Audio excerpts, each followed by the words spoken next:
السلام علیکم ناظرین، میں ہوں آپ کا ہوسٹ غلام سجاد اور میرے ساتھ موجود ہیں معروف اسٹرالوجر سید مصور علی زنجانی۔ ناظرین، جو عمل ہوتا ہے دعا یا وظیفہ، خاص طور پہ قرآن کا تحفہ جو اللہ تعالیٰ نے ہمیں دیا ہوا ہے، وہ ہر مشکل میں ہماری مدد کر سکتا ہے۔ آج زنجانی صاحب سے پوچھیں گے کہ کون سے ایسے وظائف ہیں، صورتیں ہیں یا آیات ہیں جو پڑھنے سے بڑی بلائیں دور ہو جاتی ہیں، مشکلات حل ہو جاتی ہیں اور انسان کو خوشیاں نصیب ہوتی ہیں۔ السلام علیکم سر۔ وعلیکم السلام۔ بالکل ایسے ہی وہ تو رب کائنات ہے، اور ہر مخلوق اس دنیا کی کیا پوری کائنات میں جتنے بھی عالمین ہیں تو وہ عالمین کا رب ہے۔ جہاں جہاں جو جیسی جیسی جس طرح کی مخلوق پائی جاتی ہے، چاہے وہ اس دنیا پہ ہو، سمندروں کی گہرائیوں میں ہو، آسمانوں پہ ہو، ملائکہ میں ہو، فرشتوں میں ہو، جنوں میں ہو، انسانوں میں ہو، چرند پرند میں، حشرات الارض میں، یا جن کو ہم ایلینز کہتے ہیں، اور ظاہری بات ہے کہ وہ ہمارا ڈرائیو کردہ ورڈ ہے، لیکن دوسرے عالمین میں جو مخلوقات رہتی ہیں اور جتنی پوری کریشن ہمیں آسمان پہ نظر آتی ہے، کہکشاؤں کی شکل میں، بلیک ہولز کی شکل میں، سیاروں کی شکل میں، ستاروں کی شکل میں، چمکتے ہوئے چاند کی شکل میں، اور گرمائش دیتے ہوئے دھوپ کی شکل میں، ہر چیز کا رب اور تخلیق کردہ ایک ہی ہے یا مصور۔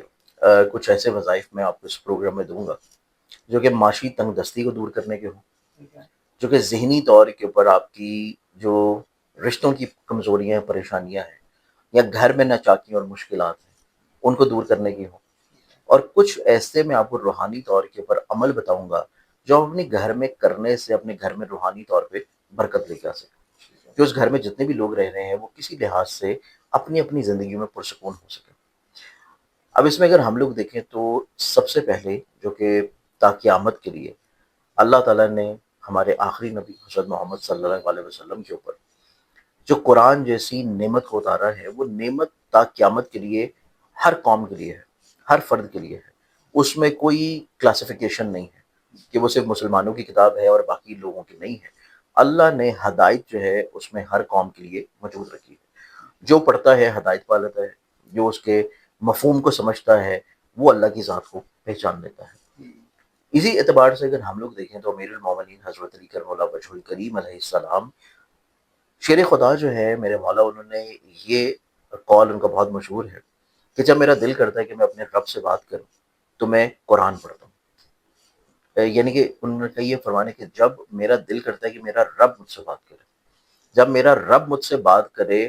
تو میں قرآن پڑھتا ہوں، کیونکہ رب کا جو کلام ہے وہ قرآن میں ہے۔ تو رب نے جو بھی کہنا تھا امت کو، رب نے جو بھی قیامت کے لیے اصول و قواعد دینے تھے، وہ اس نے قرآن میں بیان کر دیا۔ اب جو قرآن پڑھتا ہے وہ اپنے رب کو پا لیتا ہے۔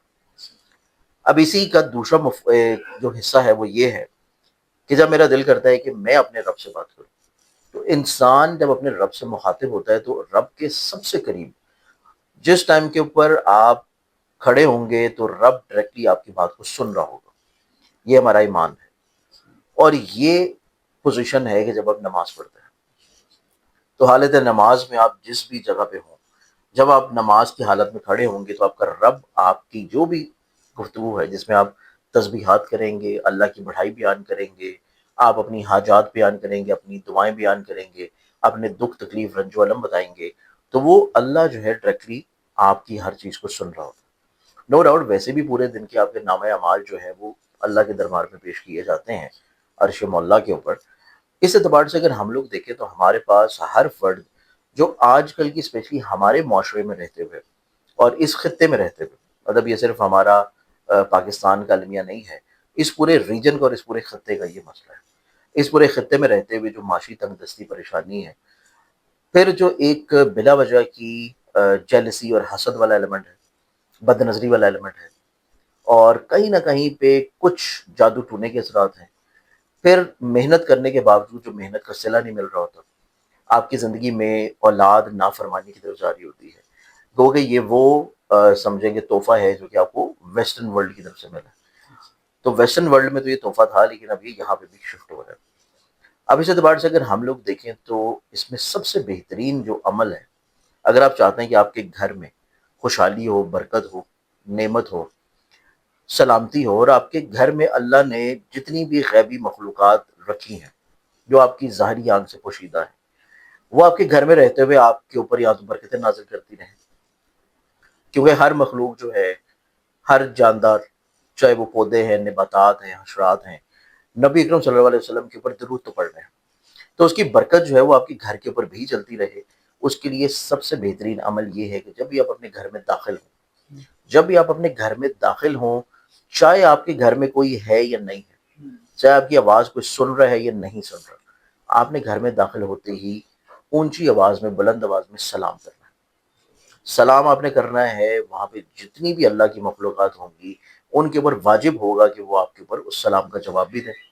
چاہے وہ آپ کو سنائی دے یا نہ دے، لیکن اس عمل سے آپ کے گھر میں ایک تو برکت آنا شروع ہو جائے گی۔ پہلی چیز تو یہ ہے۔ دوسری چیز، ایسے لوگ جو کہ یہ محسوس کرتے ہیں کہ ان کے گھر میں رزق کی تنگی ہے، پریشانی ہے، گھر میں بے برکتی ہے، ناچاکی ہے، رشتوں میں کدورتیں ہیں، اور کسی طور کے اوپر رنجشیں بہت زیادہ ہیں، یا کچھ لوگوں کو یہ اثرات فیل ہوتے ہیں کہ شاید ہمارے اوپر کسی نے کچھ کروا دیا، ہم جو ہے وہ کوششوں کے باوجود کچھ کر نہیں پاتے۔ تو یہ جو 3 مہینے کا عمل ہے، 90 دنوں کا، یہ ہے کہ آپ نے روزانہ اپنے گھر میں موبائل کے اوپر، ٹی وی کے اوپر، اور اگر کوئی فرد پڑھ لے تو بہت اچھا، سورہ بقرہ کی تلاوت چلائیں یا سورہ بقرہ کی تلاوت کریں۔ اس کی آواز تھوڑی ایسی ہو کہ جو آپ کے مین جس روم میں آپ بیٹھتے ہیں، جس کمرے میں آپ بیٹھتے ہیں، لاؤنج میں، وہاں پہ چلائیں تاکہ اس کی آواز پورے گھر میں گونج جائے۔ ایک تو یہ عمل کرنا شروع کریں ایسے لوگوں کے لیے جو کہ اپنے گھر میں نحوست، پریشانی، جادو ٹونا، بد نظری محسوس کرتے ہیں۔ پھر اس کے بعد تیسرا جو عمل آپ نے کرنا ہے 90 دنوں میں اپنی زندگی کو بدلنے کے لیے، آپ نے اپنے اگر بیڈ روم میں ہسبینڈ وائف کی محبت کو برقرار رکھنا ہے، آپ نے اپنے رشتے میں انڈرسٹینڈنگ اور دوستی کو برقرار رکھنا ہے، آپ نے اپنے کسی طور کے اوپر یونٹی کو برقرار رکھنا ہے، تو آپ کا جو بیڈ روم ہے اس میں بیڈ کے نیچے پھر آپ کی کوئی فضول چیز نہیں ہونی چاہیے۔ بہت سارے گھروں میں یہ چیز عمومی طور پہ کامن ہے کہ چپلیں بیڈ کے نیچے گھسا دیتے ہیں، کوئی پرانی چیز، کوئی کپڑا، کوئی ڈسٹر، کوئی ڈسٹ بن، کوئی ایسا ٹیچی کیس جس میں پرانے کپڑے ہوں، سردیوں کے، گرمیوں کے کپڑے ہوں، یا جو چیز استعمال نہیں ہو رہی اس کو آپ بیڈ کے نیچے کر دیں تاکہ وہ نظر نہ آئے۔ یہ بھی نحوست ہے، کیونکہ آپ اس بیڈ کے اوپر سو رہے ہیں، اس بیڈ کے اوپر سو رہے ہیں، اور آپ ہسبینڈ وائف جب اس کمرے میں موجود ہیں، اس بیڈ پہ سو رہے ہیں، تو آپ کی آپس میں محبت کا ایلیمنٹ نئے رخ سے جاری نہیں ہو پائے گا۔ تو ایک تو اس چیز کو آپ ختم کر کے کسی ایسی جگہ کا انتخاب کریں کہ جو آپ کے بیڈ روم میں بے شک ہو، لیکن وہ آپ کے ہسبینڈ وائف کے ریلیشن کو ڈسٹرب نہ کرے۔ چوتھا جو عمل آپ نے کرنا ہے اپنی زندگیوں میں معاشی طور کے اوپر تنگ دستی کو دور کرنے کے لیے، تنگ دستی کو اپنی زندگی میں مالی طور کے اوپر کشادگی کو، خیر و برکت کو بہتر کرنے کے لیے، اور یہ ہر فرد کر سکتا ہے، ہر خاتون، ہر مرد کر سکتی ہے۔ قرآن کریم میں سورہ نور کی ایک چھوٹی سی آیت ہے، یغنیم اللہ من فضل، یغنیم اللہ من فضل، یغنیم اللہ من فضل، اس کی ایک تسبیح جو ہے یہ روزانہ پڑھنا شروع کریں۔ سورہ نور کی آیت ہے، اس کے آپ اعراب اور اس کی پروننسیشن آپ قرآن میں بھی دیکھ سکتے ہیں۔ یہ روز ایک تسبیح پڑھنا شروع کریں، اور کوشش کریں کہ 313 مرتبہ پڑھیں۔ 313 مرتبہ نہ ہو سکے تو کم سے کم 100 مرتبہ تو ضرور پڑھیں۔ یہ پڑھنے سے آپ کی رزق میں کشادگی آنا شروع ہوگی، خیر و برکت آنا شروع ہوگی۔ پھر ایسے لوگ جو کہ کسی بھی بیماری میں، پریشانی میں، رنج و الم میں، مشکل میں، مصیبت میں پڑے ہوتے ہیں، ان کی زندگی میں رکاوٹیں ہیں، پریشانیاں ہیں، اور وہ چیزیں دور نہیں ہو پا رہی، اس کے لیے پھر ان کو چاہیے کہ ایک چھوٹی سی تسبیح ہے، استغفر اللہ ربی من کل ذنب و اتوب الیہ،